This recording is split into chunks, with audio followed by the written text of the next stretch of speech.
Here's a good example of the sort of British ambition the Prime Minister here is after. OK, so the money's come from Dubai and the cranes from China, but soon this port will rival the very best, bringing in goods from the new world to British consumers. We're taking the biggest ships in the world now, or able to take the biggest ships in the world, closest to the point of the biggest point of consumption in the UK. In the fullness of time, thousands of jobs will be created here to move these goods around.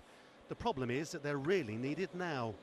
You can see the gleaming spires of corporate London from here, but critics of government policy say while the capital's thriving, places around here are still on their knees. The opposition Labour Party says youth unemployment in this area east of London has gone up by 96%. In Thurrock, we've got the third highest long-term youth unemployment rate in the east of England, and yet we're right by London. The idea that because the economy might be booming in some parts of the country, that those even right next door can benefit is simply pie in the sky. So while the UK's recovery is set to be the fastest of anywhere in the developed world, the question again is who the upturn actually serves.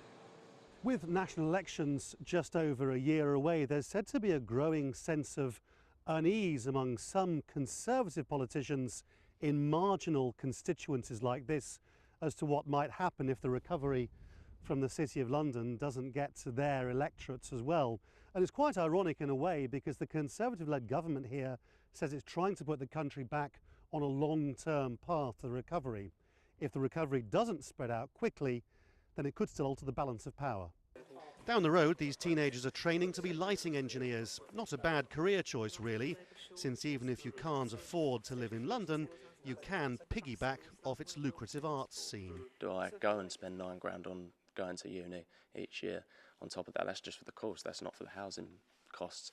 Am I going to earn that amount of money later on in life? Am I going to be able to pay that off? Or am I better off just trying to find a job? Can I find a job? Is it going to be that easy?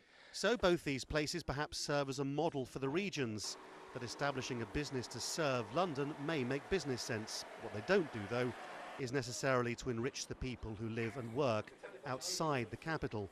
The story here remains the huge wealth gap. Lawrence Lee, Al Jazeera, Essex.